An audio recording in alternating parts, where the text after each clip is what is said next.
Bab 1431-1435. Bab 1431, melawan Ban Seng. Tenang, aku tidak akan mengecewakanmu. Senyum dingin terangkat di wajah Xiao Yan setelah dia mendengar suara serak guyu. Dia perlahan mengangkat tangannya. Teratai api 5 warna yang indah mulai perlahan berputar lebih cepat. Sun Er, mundur. Xiao Yan menoleh dan memerintahkan Sun Er untuk mundur. Kekuatan destruktif dari teratai api pemusnahan benar-benar terlalu menakutkan. Bahkan dia tidak akan bisa menahannya jika dia berdiri terlalu dekat. Dipahami. Xiao Yan GG, hati-hati.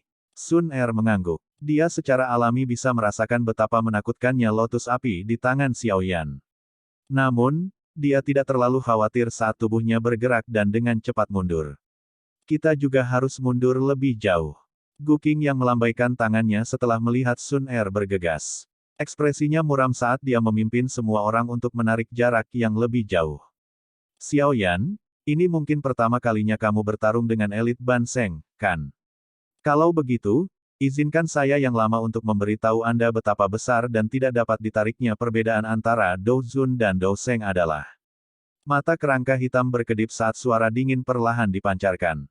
Xiao Yan samar-samar tersenyum. Dia menjentikkan jarinya dan api teratai pemusnahan di tangannya tiba-tiba mulai berputar lebih cepat. Sesaat kemudian, tiba-tiba berubah menjadi bola bercahaya yang melesat jauh dari telapak tangannya.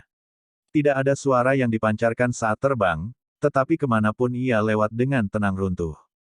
Retakan spasial hitam besar terus-menerus muncul di balik nyala api. Api teratai pemusnahan tidak menunjukkan momentum yang terlalu menggetarkan jiwa, tetapi di mata seorang ahli sejati, teratai api yang indah itu seperti tongkat dewa kematian, menyebabkan seseorang merasakan aura kematian yang sangat kaya.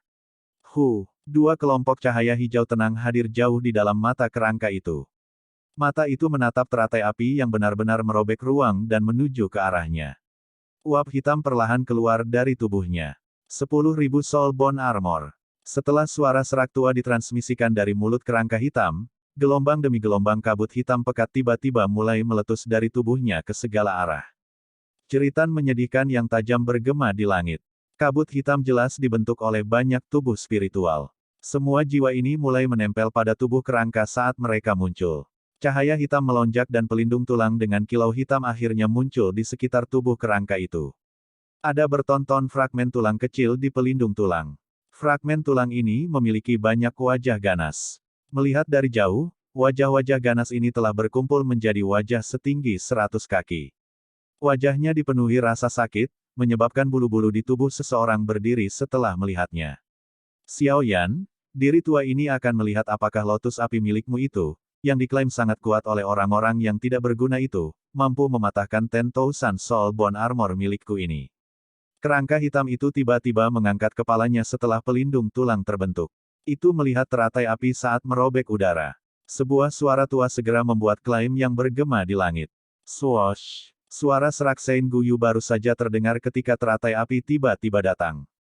Itu sangat bertabrakan dengan pelindung tulang besar di depan banyak pasang mata. Bang! Padang rumput menjadi sunyi begitu tabrakan terjadi. Seolah-olah bahkan angin telah menghilang. Namun, keheningan ini hanya berlangsung sesaat sebelum ledakan yang menggetarkan jiwa terjadi yang menyebabkan tanah dan langit berguncang. Badai api berukuran 10.000 kaki tiba-tiba menyebar dari titik tabrakan. Sebagian besar ruang runtuh menjadi banyak lubang gelap saat angin kencang yang menakutkan turun. Pasir naik dan bebatuan beterbangan, dan semua orang bisa melihat tanah dalam radius 10.000 kaki terkelupas dengan kecepatan yang terlihat dengan mata telanjang. Retakan besar terus menyebar dari bawah tanah, tampak seolah-olah gempa telah terjadi. Kepucatan muncul di wajah semua orang yang hadir saat mereka menyaksikan badai pemusnahan menyapu langit. Jiu Feng, Hun Yu, dan kelompok mereka yang lain menunjukkan ekspresi yang sangat jelek. Tak satu pun dari mereka yang bisa membayangkan bahwa Xiao Yan mampu melepaskan serangan yang begitu menakutkan dengan kekuatan 9 perubahan puncak Dou Zun. Ledakan lotus api pada tingkat ini adalah sesuatu yang bahkan tidak dapat dicapai oleh keterampilan Dou tingkat menengah kelas Tian biasa. Aduh! Badai api yang merusak memancar di langit. Sosok ilusi besar Heaven Phoenix yang melayang di langit juga terkena kekuatan ini. Tubuhnya yang besar bergetar sebelum mengeluarkan ledakan, dan meledak menjadi apa-apa di depan mata Jiu Feng yang terkejut. Grok, Jiu Feng memuntahkan seteguk darah segar setelah sosok ilusi Heaven Phoenix hancur. Ekspresinya pucat. Jelas, dia telah menderita serangan balasan yang mengerikan. Bang! Badai api di langit, yang dipenuhi dengan riak yang merusak, mulai menyapu dengan liar. Makhluk hidup apapun yang berada di dalam area penyebarannya menderita pukulan yang menentukan. Para ahli di sekitarnya sangat terkejut sehingga mereka buru-buru melarikan diri ke kejauhan. Tak satu pun dari mereka berani mendekati area di mana api bisa mencapai. Xiao Yan berdiri di langit yang jauh dan menyaksikan badai api yang sangat indah, tetapi ekspresinya tidak rileks. Ini adalah pertama kalinya dia bertarung melawan elit Douseng. Meskipun teratai api pemusnahan sangat kuat, dia juga mengerti betapa menakutkannya Ban Seng. Keberadaan seperti iblis tua ini cukup kuat bahkan di dalam klan Hun dan klan kuno lainnya. Jika seseorang mengklaim bahwa mereka dapat dikalahkan dengan mudah, seseorang akan meremehkan apa yang disebut ahli kelas Seng ini. Badai api yang menyapu langit akhirnya melemah di bawah mata semua orang yang berkeliaran. Setelah badai ini melemah, ruang itu sendiri, di mana banyak lubang telah terbentuk, perlahan mulai pulih. Mata Xiao Yan menatap tajam ke tengah badai api. Saat badai api melemah, kerangka hitam setinggi 100 kaki sekali lagi muncul di depan garis pandang semua orang. Itu telah berhasil menahan serangan itu. Kegembiraan liar meletus di mata para ahli dari klan Hun setelah melihat kerangka hitam masih berdiri di langit. Di sisi lain, orang-orang dari pihak lain merasa hati mereka tenggelam. Bahkan serangan yang begitu kuat tidak dapat melakukan kerusakan apapun. Apakah Ban Seng elit benar-benar sangat kuat? Ekspresi Xiao Yan menegang. Matanya tidak berkedip saat mereka menatap kerangka hitam besar itu. Dia tidak percaya bahwa teratai api pemusnahan tidak dapat merusak Guyu. Retakan. Permukaan kerangka hitam di langit tiba-tiba mengeluarkan sedikit suara retak di depan tatapan intens Xiao Yan. Sepotong baju besi tulang yang patah tiba-tiba jatuh ketika beberapa mata terpana menyaksikan. Retak-retak. Setelah bagian pertama dari pelindung tulang jatuh, semakin banyak fragmen pelindung tulang mulai berhamburan seperti salju. Banyak retakan dengan cepat mulai muncul di tubuh kerangka hitam yang sangat besar.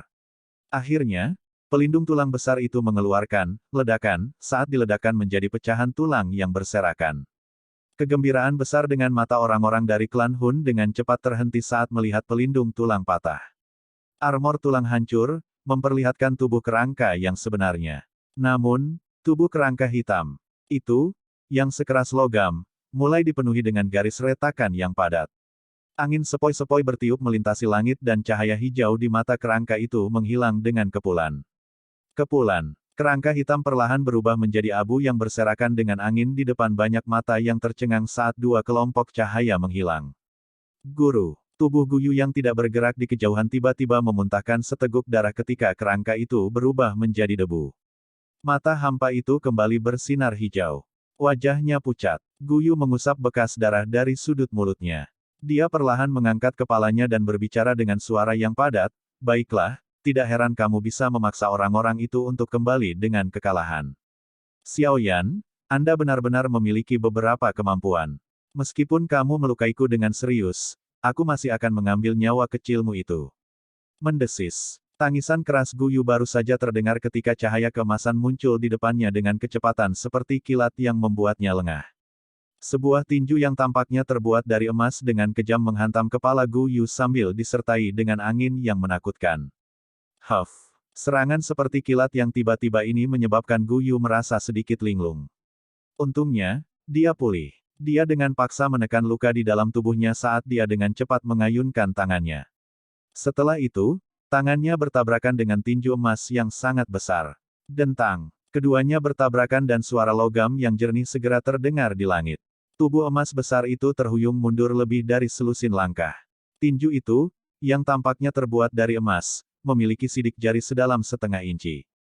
Kemampuan pembalasan seorang elit Ban Seng, bahkan yang terluka parah, cukup menakutkan. Kamu sedikit kurang jika kamu ingin membunuh aku yang lama. Guyu terpaksa mundur selangkah, tetapi dia dengan cepat menstabilkan tubuhnya. Matanya gelap dan dingin saat dia melihat sosok manusia emas di kejauhan. Dengan penglihatannya, dia secara alami dapat mengenali Xiao Yan bahkan setelah dia melepaskan skill Dou yang mengubah tubuh. Karena kamu telah menggunakan teratai api yang sangat kamu banggakan, kamu sekarang harus ikut denganku yang lama. Wajah Guyu dipenuhi dengan keganasan. Tidak pernah terpikir olehnya bahwa dia akan terluka parah oleh seseorang dari generasi muda. Dia juga mengerti bahwa dia sedikit sombong kali ini. Jika jiwanya tidak melarikan diri, dia akan berakhir menderita luka, yang tidak dapat disembuhkan, dari teratai api yang menakutkan itu. Tangan besar Guyu tiba-tiba meraih Xiaoyan setelah dia mengucapkan kata-kata itu. Sebuah tangan hitam tiba-tiba muncul di depan Xiaoyan dan meraih raksasa emas yang telah dia ubah. Namun, ruang di belakang Xiaoyan tiba-tiba berfluktuasi saat tangan hitam besar itu membungkusnya. Retakan spasial muncul, dan sosok tua yang akrab perlahan berjalan keluar. Suaranya yang samar bergema di seluruh negeri. Guyu, apakah kamu tidak malu untuk menyerang anggota generasi muda terlepas dari statusmu? Bab 1432, memaksa Guyu untuk menarik. Guyu terkejut ketika melihat sosok tua ini tiba-tiba muncul. Dia mengucapkan nama dengan suara gelap dan serius, Yao Chen. Guru, mengapa kamu di sini? Xiao Yan juga tercengang karena penampilan Yao Lao. Suaranya yang kuat dipenuhi dengan keanehan. Dia belum menghancurkan gulungan spasial yang diberikan Yao Lao kepadanya. Kamu telah tinggal di wilayah kuno terlalu lama dan aku sedikit khawatir. Oleh karena itu, saya menemukan waktu untuk bergegas. Tanpa diduga, saya telah menemukan Anda dalam situasi ini. Yao Lao diskors di depan Xiao Yan. Dia tersenyum tipis sebelum matanya menyapu Xiao Yan. Ekspresi senang muncul di matanya saat dia berkata, kekuatanmu telah meningkat dalam beberapa bulan. Anda benar-benar melebihi harapan saya. Petik 2. Kelompok Sun Er di kejauhan menghela nafas lega ketika mereka melihat Yao Lao tiba-tiba muncul. Guyu, kamu dapat dianggap sebagai bagian dari generasi yang lebih tua dengan beberapa reputasi di dataran tengah. Bukankah kamu terlalu tidak tahu malu hari ini? Mata Yao Lao mendarat di Guyu saat dia perlahan bertanya. Tidak ada yang namanya tidak tahu malu di mata klan Hunku. Kami akan menggunakan semua trik selama kami menyelesaikan misi kami. Ini benar-benar lelucon bagimu untuk mengucapkan kata-kata ini kepada diri tua ini. Ekspresi Guyu suram saat dia dengan dingin tertawa. Haha, aku sudah lupa tingkat kebobrokan yang bisa kalian lakukan, Yao Lao tertawa setelah mendengar jawaban Guyu. Dia melanjutkan dengan senyum tipis, menindas anggota generasi muda tidak memamerkan kemampuanmu. Kenapa kita berdua tidak bertarung? Apa yang kamu katakan? Wajah Guyu berkedut. Baik dia dan Yao Lao ahli di kelas Banseng. Jika dia berada di puncaknya, akan sulit untuk memprediksi siapa yang akan menang, tetapi dia tidak berada di puncaknya. Peluangnya untuk menang dalam pertarungan melawan Yao Lao tidak akan melebihi 30%. Yao Chen, kamu seharusnya tidak bertindak arogan di depanku. Para ahli dalam klan Hun saya bukanlah sesuatu yang dapat dibandingkan dengan paviliun bintang jatuh Anda. Apa yang dapat Anda lakukan jika saya yang lama memanggil hantu tua lain dari klan saya? Meskipun Guyu tidak dapat mengalahkan Yao Lao, dia tidak mau melunakkan pendiriannya saat dia tertawa dingin. Klan Gu kami tidak takut padamu jika kamu ingin bertarung dalam hal jumlah. Kata-kata Guyu baru saja terdengar ketika kelompok Sun Er dengan cepat terbang. Mereka muncul di belakang Yao Chen. Dia mengepalkan tangannya. Sebuah gulungan spasial muncul di dalamnya sebelum dengan cepat hancur. Fluktuasi spasial menyebar. Setelah itu, celah spasial muncul dan sosok tua perlahan melangkah keluar di depan ekspresi jelek kelompok Guyu. Haha, tidak disangka tempat ini begitu ramai. Tawa yang akrab kemudian muncul setelah sosok tua itu keluar. Penatua Tong Xuan. Xiao Yan sedikit terkejut saat melihat sosok ini. Penatua ini adalah Penatua Tong Xuan, yang ditemui Xiao Yan di alam Gu. Haha, Xiao Yan, kita bertemu lagi. Penatua Tong Xuan tersenyum pada Xiao Yan. Matanya dengan cepat menyapu tubuh Xiao Yan dan beberapa kejutan melintas di dalamnya. Beberapa saat kemudian dia menoleh ke Yao Lao di sampingnya dan tertawa. Ini pasti Yao Zunze. Orang yang namanya mengguncang dataran tengah saat itu, kan? Haha, saat ini, sepertinya lebih cocok memanggilmu Sein Yao. Yao Lao hanya menangkupkan kedua tangannya ketika dia mendengar suara tawa Penatua Tong Xuan. Wajahnya penuh senyum saat dia mengucapkan beberapa kata sopan sebagai balasan. Penatua Tong Xuan. Gu Qing yang di samping menunggu sampai Penatua Tong Xuan berbicara dengan Xiao Yan dan yang lainnya sebelum dengan lembut meringkas peristiwa yang telah terjadi. Klan Hun menjadi lebih arogan. Penatua Tong Xuan mengerutkan alisnya setelah mendengar ringkasan Gu Qing yang. Dia menatap Guyu dengan mata yang agak tidak ramah. Ekspresi Guyu menjadi sedikit tidak wajar setelah dilihat oleh Penatua Tong Xuan dan Yao Lao, keduanya adalah Ban Seng elit. Dia mungkin bisa mengandalkan kekuatan klan Hun dan tidak menunjukkan rasa takut terhadap paviliun bintang jatuh, tapi dia harus lebih berhati-hati saat menghadapi klan Gu. Klan ini, yang sudah sangat tua, memiliki kekuatan yang sangat kuat. Hun Yu dan ahli klan Hun terbang ke Guyu. Ekspresi mereka sedikit jelek saat mereka melihat barisan pihak lain. Situasi saat ini telah menyebabkan keunggulan mereka. Menguap. Penatua Guyu, apakah kita perlu memanggil ahli lain dari klan? Hun Yu bertanya dengan lembut. Mata Guyu berbinar. Dia bertanya, apakah kamu pernah melihat hati bodhisattva? Hah? Hun Yu terkejut setelah mendengar pertanyaan ini. Dia ragu-ragu menggelengkan kepalanya. Tidak. Guyu mengerutkan alisnya ketika dia mendengar jawaban ini. Dia dengan lembut menghembuskan napas dan berkata, kalau begitu, ayo pergi. Anggota klan Gu juga ada di sini. Jika kita memanggil ahli lain, mereka juga akan melakukan hal yang sama.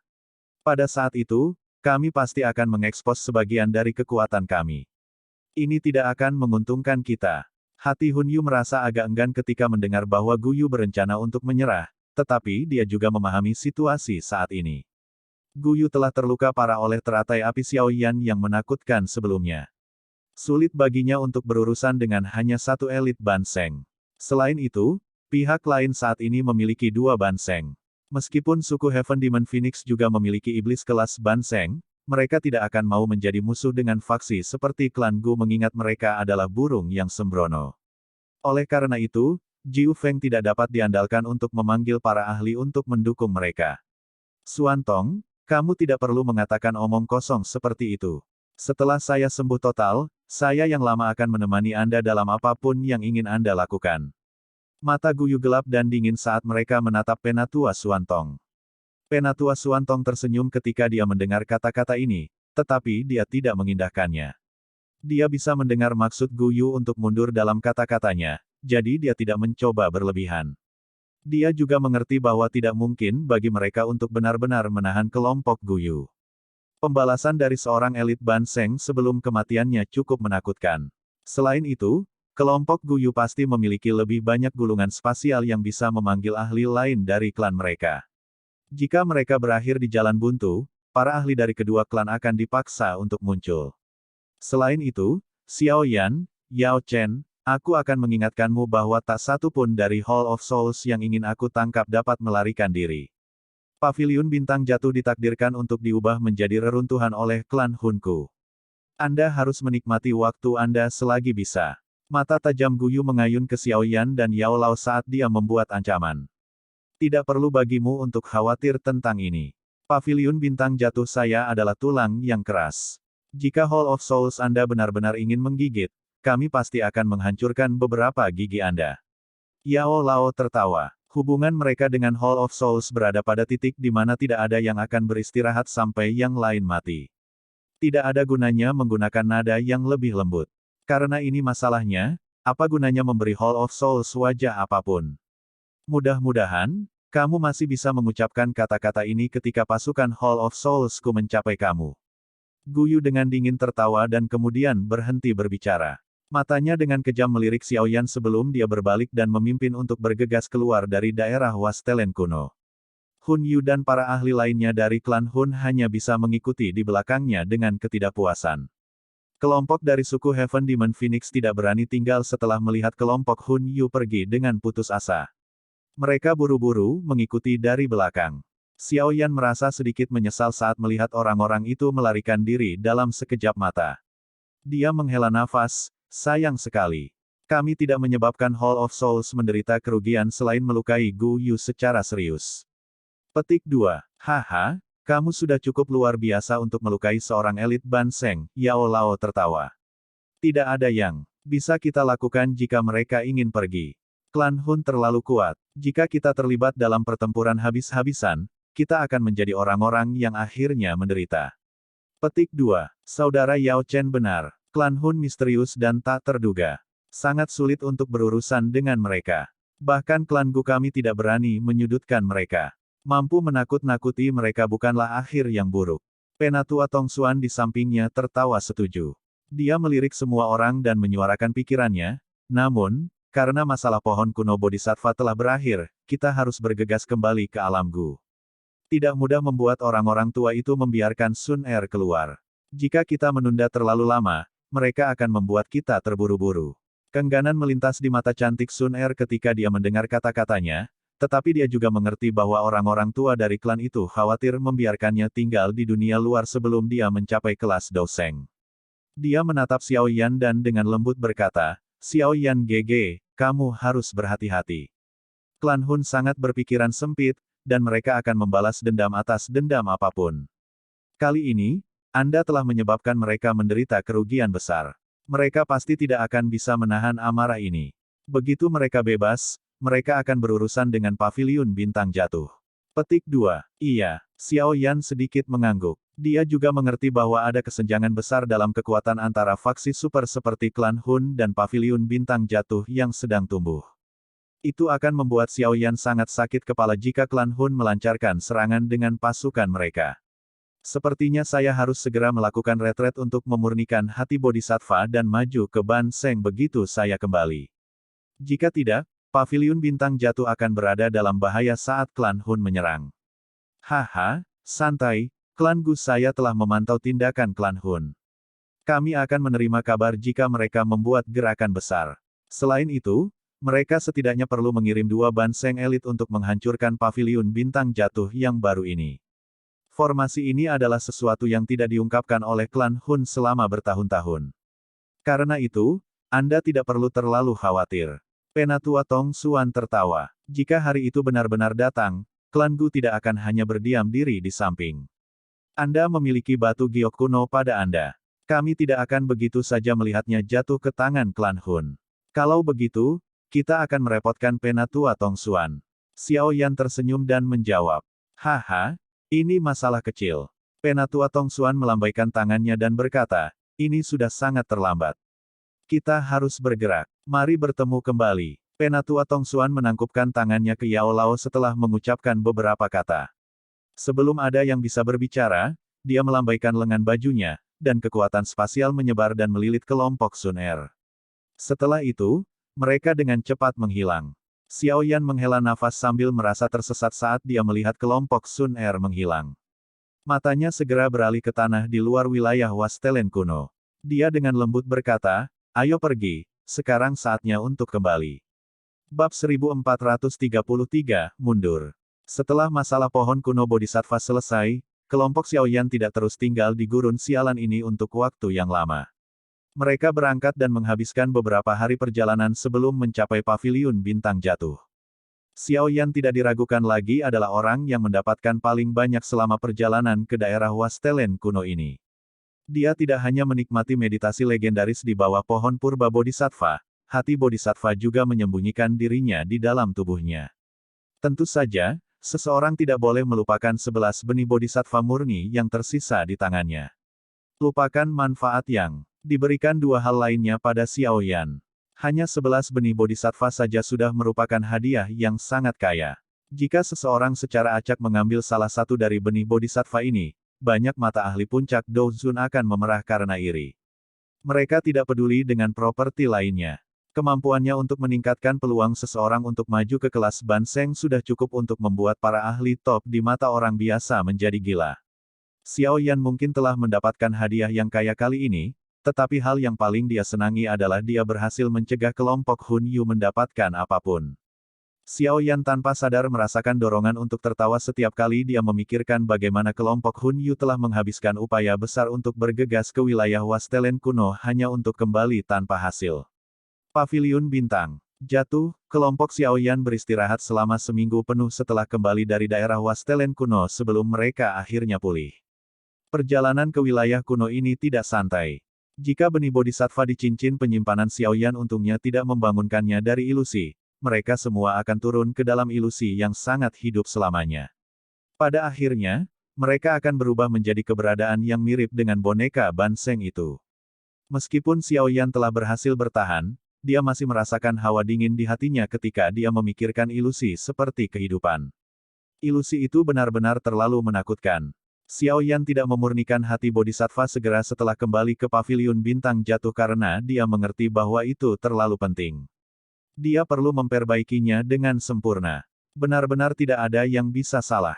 Saat mengadopsi sikap ini, Xiao Yan menghabiskan banyak upaya untuk mencapai kondisi puncaknya selama periode waktu 1 bulan.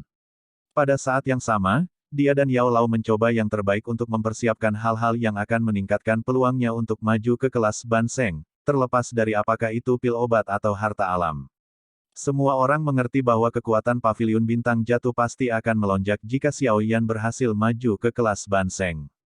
Dua Banseng adalah barisan yang bahkan sekte langit yang mendalam dan sekte yang sangat tua lainnya tidak dapat mengambilnya.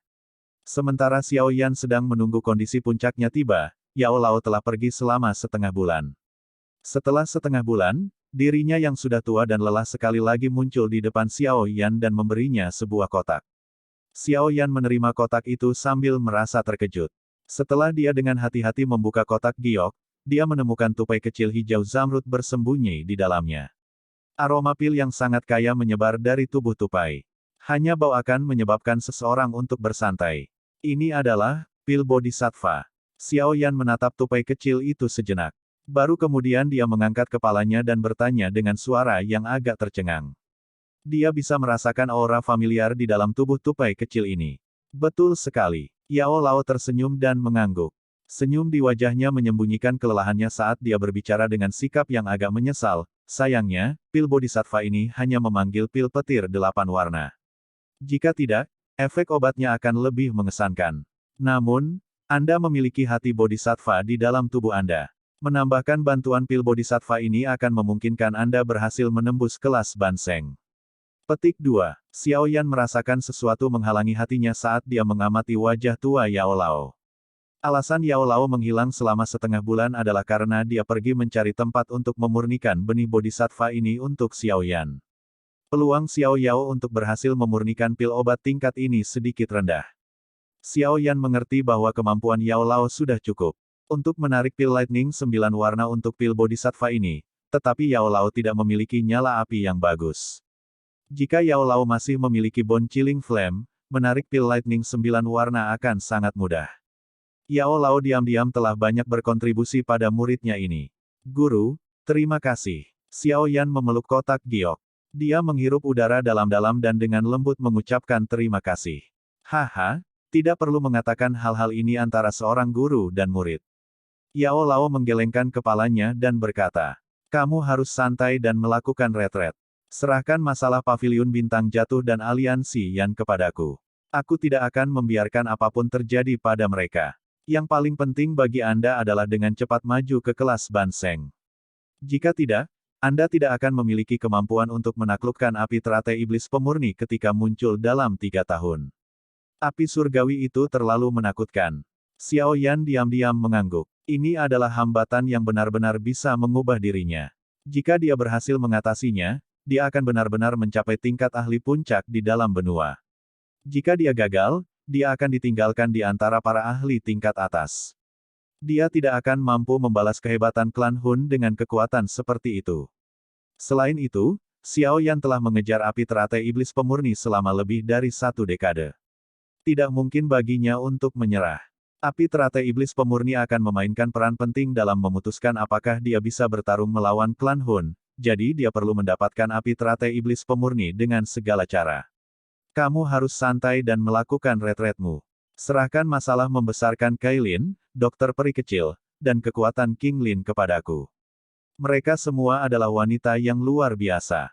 Selama mereka memiliki kesempatan yang cocok, kekuatan mereka pasti akan meningkat dengan sangat cepat. Mereka tidak akan menahan Anda begitu Anda keluar dari retret Anda. Yao Lao menepuk bahu Xiao Yan. Setelah itu, dia berbalik. Kailin, dokter peri kecil dan King Lin semuanya hadir, tetapi mereka tidak mengganggu percakapan antara seorang guru dan muridnya. Iya, Xiao Yan dengan lembut mengangguk. Dia ragu-ragu sejenak sebelum dia mengeluarkan botol batu giok dari cincin penyimpanannya. Ada lapisan api di sekitar mulut botol. Samar-samar seseorang bisa merasakan jiwa yang lemah di dalam botol. Guru, ini adalah jiwa Han Feng. Anda harus menghadapinya. Xiao Yan menyerahkan botol giok itu kepada Yao Lao saat dia dengan lembut memberi tahu gurunya. Wajah Yao Lao sedikit terkejut setelah mendengar ini. Matanya rumit saat dia melihat botol giok. Ada sedikit kesedihan dalam diri mereka. Tidak peduli apa yang terjadi, dia pernah melihat Han Feng seperti putranya sendiri. Dia secara pribadi telah mengangkat Han Feng dari yatim piatu yang ditinggalkan menjadi orang dewasa dan telah mengajarinya semua yang dia tahu. Namun, rencana Han Feng terhadapnya telah menyebabkan dia, yang pernah ditinggalkan oleh klannya, menderita. Rasa sakit karena dikhianati berkali-kali lebih buruk daripada kehilangan tubuhnya. Tangan keriput Yao Lao bergetar saat menerima botol giok itu. Dia tidak mengatakan apa-apa saat dia perlahan mengangguk. Xiao Yan merasakan kesedihan saat dia mengamati wajah tua pria di depannya yang tampak lebih tua dan lebih tua. Dia mengayunkan lengan bajunya dan lututnya berlutut ke tanah. Dia bersujud 2 kali sebelum berbicara dengan suara yang dalam, "Guru telah mengajar dan merawat saya. Anda adalah guru saya dan seperti ayah bagi saya. Murid ini akan membantu guru membalas dendam atas semua penghinaan dan rasa sakit yang kamu derita." Yao Lao kaget saat melihat Xiao Yan tiba-tiba bersujud. Dia buru-buru melangkah maju dan mencoba mengangkatnya berdiri. Sebelum dia bisa mendukung Xiao Yan, Kailin memeluk Xiao Xiao saat dia diam-diam berlutut di samping Xiao Yan. Dia adalah istri Xiao Yan dan Xiao Yan memandang Yao Lao seperti ayahnya, jadi dia secara alami memandangnya sama. Terlepas dari betapa dingin dan keras kepalanya karakternya, dia mengerti bahwa dia harus mendengarkan suaminya kadang-kadang. Kamu anak kecil. Yao Lao menggelengkan kepalanya tanpa daya saat matanya menjadi sedikit lembab. Ekspresi sedih di wajahnya telah memucat. Pada saat ini, dia mengerti bahwa surga tidak meninggalkannya. Dia mungkin buta sekali, tetapi dia tidak buta untuk kedua kalinya. Dia bahkan bisa meninggalkan kehidupan lamanya untuk murid ini. Guru besar, Xiao Xiao melebarkan matanya yang seperti permata hitam dan menatap Yao Lao. Suaranya yang renyah menyebabkan senyum muncul di wajah semua orang yang hadir. Xiao Xiao yang baik, wajah Yao Lao tanpa sadar dipenuhi dengan kegembiraan ketika dia mendengar kata-katanya. Dia buru-buru mengangkat Xiao Xiao ke pelukan dari pelukan Kailin. Setelah itu, dia menatap Xiao Yan dan Kailin. Dia tertawa, "Cepat bangun. Tulang-tulang tua saya ini hanya memiliki beberapa pemikiran acak. Anda berdua sudah cukup tua. Jangan bilang bahwa kamu takut aku akan bunuh diri." Xiao Yan tersenyum setelah mendengar kata-kata ini. Dia berdiri dan membantu Kailin berdiri. Memegang kotak batu giok di tangannya, dia menoleh untuk melihat sebuah ruangan batu besar yang tersembunyi di dalam gunung. Dia berkata, "Sudah waktunya, aku harus masuk. Tidak ada yang tahu berapa lama saya akan berada di retret ini, tetapi saya pikir itu akan cukup lama. Kalian semua harus mendengarkan instruksi guru selama periode waktu ini." Petik 2. Dipahami. Kailin, dokter peri kecil, dan yang lainnya sedikit mengangguk setelah mendengar saran Xiao Yan. "Guru, hati-hati." Xiao Yan menghirup udara dalam-dalam. Dia menghadap Yao Lao dan menangkupkan kedua tangannya dengan khusyuk. Setelah itu, dia tidak menunda lagi. Dia berbalik dengan kotak batu giok dan perlahan melangkah melewati pintu batu tebal di depan mata semua orang. Bang! Setelah Xiao Yan masuk, pintu batu besar itu juga perlahan tertutup. Akhirnya, itu menabrak tanah, mengangkat beberapa debu dalam prosesnya. Semua orang menjadi diam ketika mereka melihat ke pintu batu yang sangat besar. Mereka memiliki firasat bahwa mundurnya Xiao Yan akan berlangsung lama. "Ayo pergi. Selanjutnya, kita akan menunggu dia berhasil menjadi Banseng." Yao Lao menghela nafas pelan. Setelah itu, dia melambaikan tangannya, memeluk Xiao Xiao, dan perlahan pergi. Kailin dan yang lainnya dengan cepat mengikuti di belakangnya. Namun, tidak ada dari mereka yang mengira bahwa retret ini akan memakan waktu 2 tahun penuh. Bab 1434, Perubahan dalam Klan Hun. 2 tahun bukanlah waktu yang singkat, tetapi tidak ada yang mengira retret Xiao Yan berlangsung selama ini. Berdasarkan harapan Yao Lao dan yang lainnya, seharusnya tidak sulit bagi Xiao Yan untuk terobosan ke kelas Banseng karena dia memiliki hati bodhisattva dan pil bodhisattva membantunya. Legenda tentang memurnikan hati bodhisattva untuk segera memasuki kelas Seng sedikit dilebih-lebihkan. Bagaimanapun, seseorang harus diberi waktu untuk menyerap sejumlah besar energi murni. Seseorang juga dapat membuktikan betapa kuatnya hati bodhisattva dari sudut pandang lain.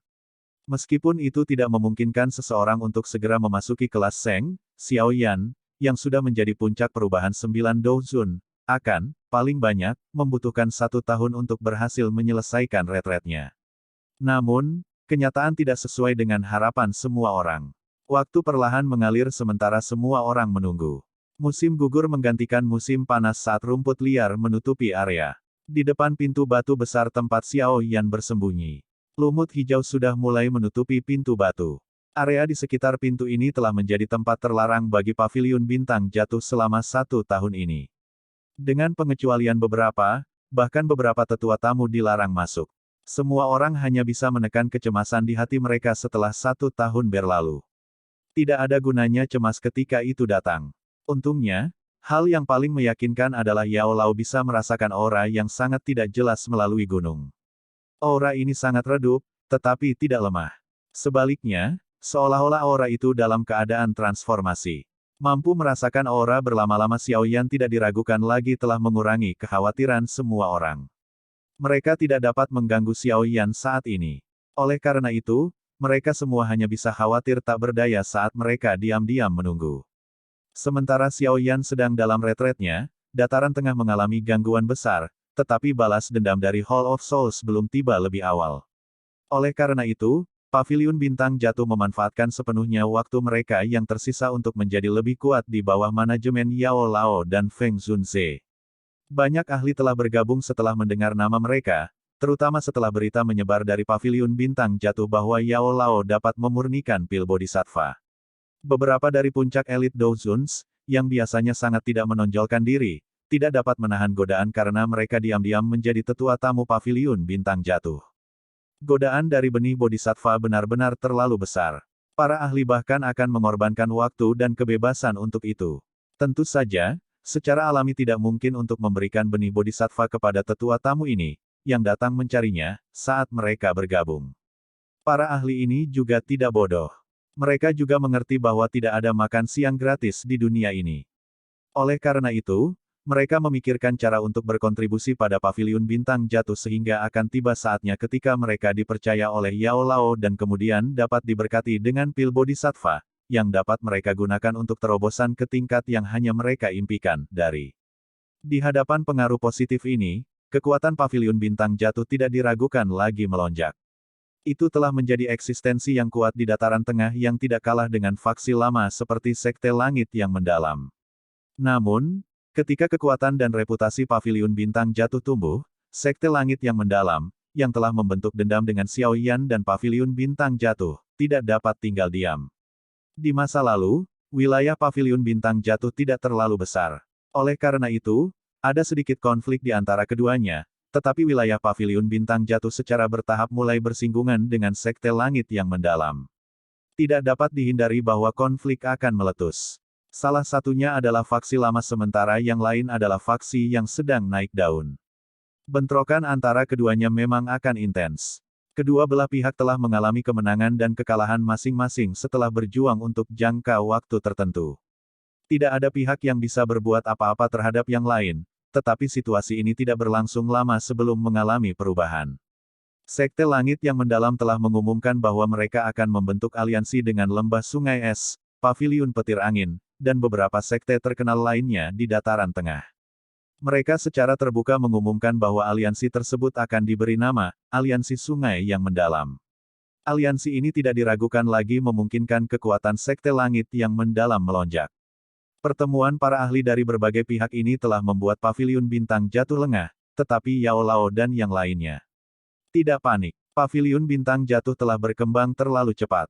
Meskipun wilayah di bawah pengaruhnya sangat luas, itu sedikit dangkal. Dengan mengalami pertempuran besar ini, mereka dapat menggunakannya sebagai kesempatan untuk mengatur ulang diri mereka sendiri. Sebuah faksi gemuk bukanlah sesuatu yang diinginkan Yao Lao. Sebaliknya, dia menginginkan kelompok elit yang seimbang yang dapat memberikan pukulan fatal bagi musuh manapun. Oleh karena itu, Yao Lao dan yang lainnya tidak mengatur pembalasan besar karena Paviliun Bintang Jatuh menyusut. Mereka terus menarik diri. Saat Paviliun Bintang Jatuh mundur dan panjang garis pertahanan mereka menyusut, kekuatan pertahanan kota-kota di dekat pusat meningkat. Selain itu, banyak tetua tamu yang secara pribadi membangun lubang cacing untuk menghubungkan semua kota penting ini secara langsung. Karena itu, kota manapun dapat diperkuat dengan cepat. Ini menyebabkan wilayah Paviliun Bintang Jatuh tidak bisa ditembus. Beberapa serangan dari aliansi Sungai Mendalam mengalami kesulitan mencapai hasil yang jelas. Sebaliknya, mereka akhirnya menderita kerugian yang cukup besar setelah banyak pertempuran. Kebuntuan ini berlanjut selama beberapa bulan sebelum aliansi Sungai Mendalam tidak punya pilihan selain menyerang. Mereka secara bertahap menarik diri. Bagaimanapun, mereka telah mencapai efek menunjukkan kekuatan mereka. Mereka tidak ingin benar-benar menjadi musuh dengan Paviliun Bintang Jatuh dan terlibat dalam pertempuran berdarah. Bagaimanapun, semua orang tahu bahwa akan sulit untuk memprediksi pemenangnya. Setelah perang besar ini terhenti sementara, reputasi Paviliun Bintang Jatuh sekali lagi meledak. Itu bisa mengandalkan kekuatannya sendiri untuk melawan aliansi yang terdiri dari Sekte Langit Mendalam, Lembah Sungai Es, dan beberapa faksi lainnya. Ini sangat langka di dataran tengah. Aliansi Sungai Mendalam cukup tertekan oleh ini. Meskipun mereka telah berhasil merebut beberapa wilayah, tampaknya mereka akhirnya mempromosikan Paviliun Bintang Jatuh. Setelah perdamaian sementara terbentuk, dataran tengah menjadi tenang untuk beberapa waktu. Namun, kedamaian ini tidak berlangsung lama sebelum badai besar muncul dari beberapa informasi yang dikirim dari sumber yang tidak diketahui. Karakter utama dari berita ini adalah salah satu dari 8 klan kuno, Klan Ling. Kembali ketika Xiao Yan keluar dari makam surgawi, dia telah mengetahui bahwa wilayah Klan Ling tiba-tiba ditutup. Namun, berita saat itu hanya untuk beberapa faksi besar, dan tidak ada yang tahu apa yang terjadi.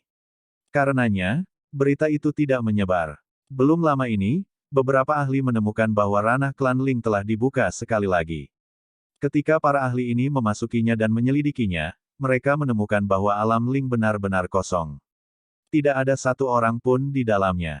Bahkan warga keturunan klan Ling telah benar-benar menghilang. Para ahli itu tercengang ketika mereka melihat melalui dunia, yang tidak memiliki kehidupan. Rasa dingin segera melonjak dari kaki mereka ke kepala mereka. Masalah ini terlalu misterius. Jika seseorang menambahkan warga keturunan klan Ling, ada jutaan orang di alam Ling. Namun banyak orang ini telah menghilang ke udara tipis. Masalah ini tidak diragukan lagi menimbulkan keributan besar ketika sampai ke telinga beberapa klan kuno lainnya. Masing-masing klan mengirim beberapa individu kuat ke alam Ling. Terlepas dari bagaimana mereka mencari, mereka bahkan tidak dapat menemukan satu pun anggota klan Ling.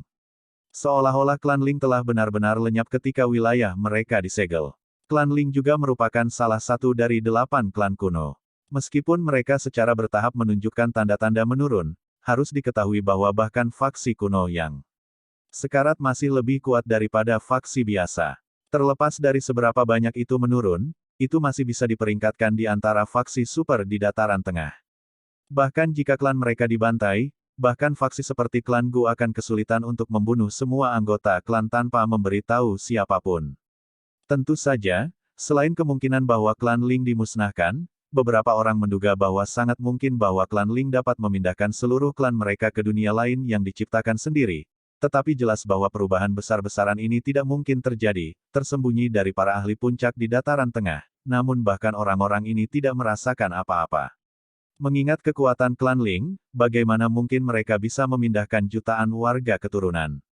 Terlepas dari apa yang terjadi, masalah hilangnya klan Ling tidak diragukan lagi telah menimbulkan badai besar di seluruh dataran tengah. Berbagai faksi menebak alasan hilangnya ini. Sementara dunia luar secara acak menebak apa yang terjadi, perselisihan besar juga terjadi di dalam klan kuno mengenai masalah ini. Klan kuno ini saling memahami dengan sangat baik, tetapi mereka bukan sekutu. Mereka hanya bisa digambarkan sebagai sebagian musuh dan sebagian teman. Bagaimanapun, klan kuno ini telah saling menyerang ketika mereka kuat. Oleh karena itu, mereka tidak dapat dianggap bersatu. Sementara orang luar merasa bingung karena masalah ini, semua klan ini telah membuat tebakan mereka sendiri. Dahulu kala, perang besar pernah meletus antara 8 klan kuno. Alasan perang itu adalah Tusi Ancient God Jade. Benda yang ditinggalkan oleh elit terakhir Doudi dan dikabarkan memiliki rahasia untuk mencapai kelas Doudi.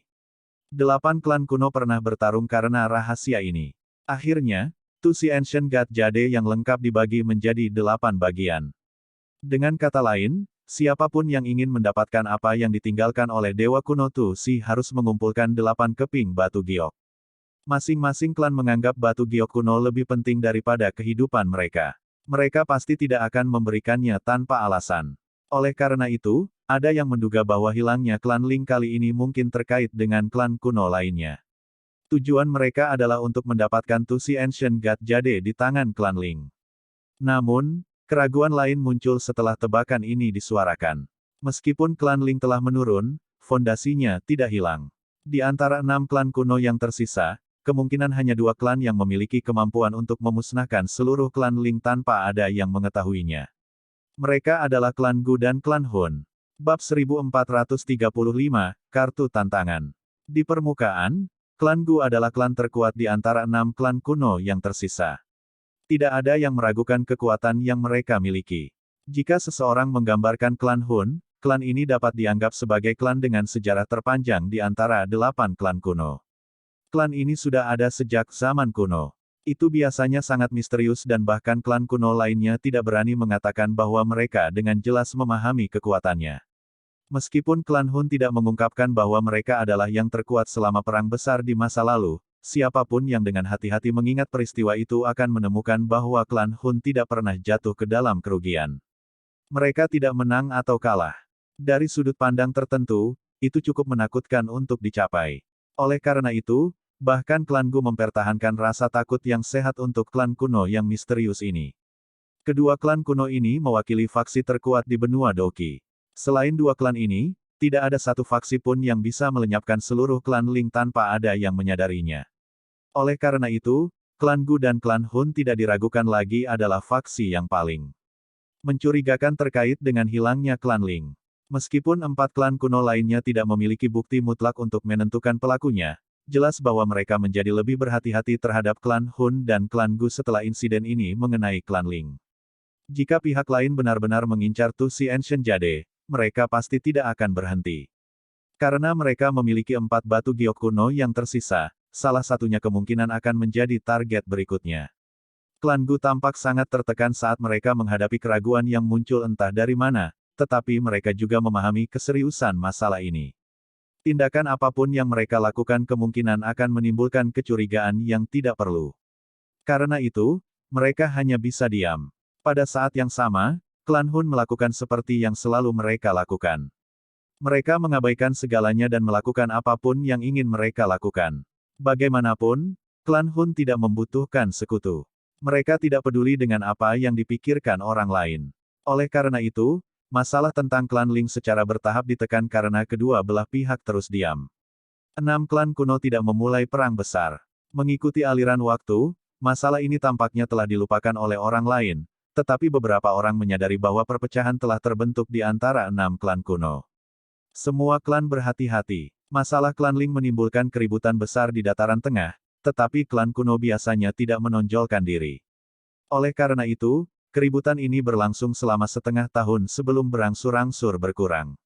Ada kejadian menarik yang terjadi setiap hari di Central Plains, jadi ada banyak topik untuk dibicarakan. Bahkan masalah besar seperti hilangnya klan Ling tidak bisa terus menjadi topik yang dominan. Menyusul berbagai insiden menarik yang terjadi di dataran tengah, satu musim berganti ke musim lainnya. Sudah hampir 2 tahun sejak Xiao Yan melakukan retretnya. Selama 2 tahun ini, masih belum ada tanda-tanda aktivitas dari gunung yang dalam tempat Xiao Yan mundur.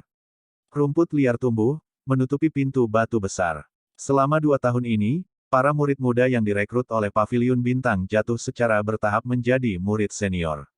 Generasi baru sekali lagi memasuki Paviliun Bintang jatuh untuk memberikan darah baru bagi faksi ini. Setelah retret tenang Xiao Yan berlangsung selama 2 tahun, bahkan beberapa tetua tamu mulai merasa sedikit pesimis. Bagian dalam gunung itu terlalu sunyi. Biasanya berbicara, menerobos ke kelas Ban Seng harus menjadi peristiwa yang mengguncang bumi. Itu pasti akan menarik fenomena yang tidak wajar, tetapi langit bahkan tidak mengisyaratkan kejadian aneh sedikit pun sejak Xiao Yan melakukan retretnya. Mengingat mata tajam Yao Lao, dia secara alami dapat merasakan beberapa pemikiran yang dirasakan oleh sesepuh ini di dalam hati mereka. Namun, dia tidak mengatakan apa-apa. Dia selalu mengadopsi kepercayaan terbesar ketika datang ke Xiao Yan. Kembali ketika dia ditangkap oleh Hall of Soul, Xiao Yan mengandalkan kekuatannya sendiri untuk sampai ke Central Plains dan menyelamatkannya dari tangan Hall of Souls. Semua yang bisa diandalkan Xiao Yan untuk mencapai ini adalah kekuatannya sendiri. Sejak hari itu, Yao Lao mengerti bahwa elang yang lembut ini, yang telah bersembunyi di bawah perlindungan sayapnya, telah melayang di langit. Benua ini, yang menarik dan aneh, pada akhirnya menjadi panggung baginya. Ini adalah sesuatu yang diyakini Yao Lao tanpa keraguan. Yao Lao mengamati pintu batu besar yang tertutup lumut di kejauhan. Itu lama kemudian sebelum dia dengan lembut menghela nafas pelan. Anak kecil. Retretmu ini benar-benar mengkhawatirkan orang lain. Yao Lao. Sinar cahaya tiba-tiba melesat dari kejauhan sementara Yao Lao menghela nafas dengan lembut. Sosok cantik yang halus muncul di belakang Yao Lao. Angka itu secara mengejutkan milik Kailin. Dia telah menghabiskan sebagian besar waktunya selama 2 tahun ini di Paviliun Bintang Jatuh.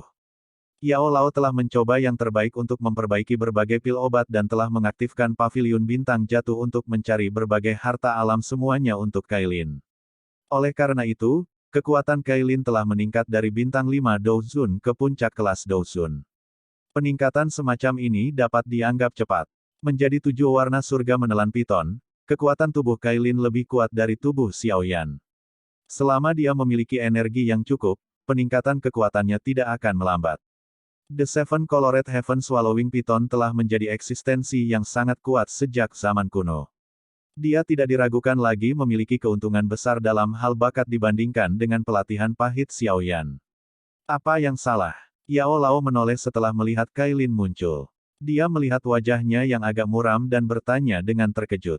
Mata cantik Kailin menyapu pintu batu di kejauhan. Matanya redup saat dia mengeluarkan kartu merah darah dan berkata, "Ini disampaikan oleh Profound River Alliance." Apa itu? Yao Lao mengerutkan kening. Dia menerima kartu itu dan membukanya. 3 kata besar berwarna merah tua langsung ditangkap oleh matanya. Deklarasi perang. Senyum dingin juga muncul di wajah Yao Lao ketika dia melihat kata-kata ini. Matanya diturunkan. Setengah bulan dari sekarang, aliansi Sungai Mendalamku akan tiba di Paviliun Bintang Jatuh.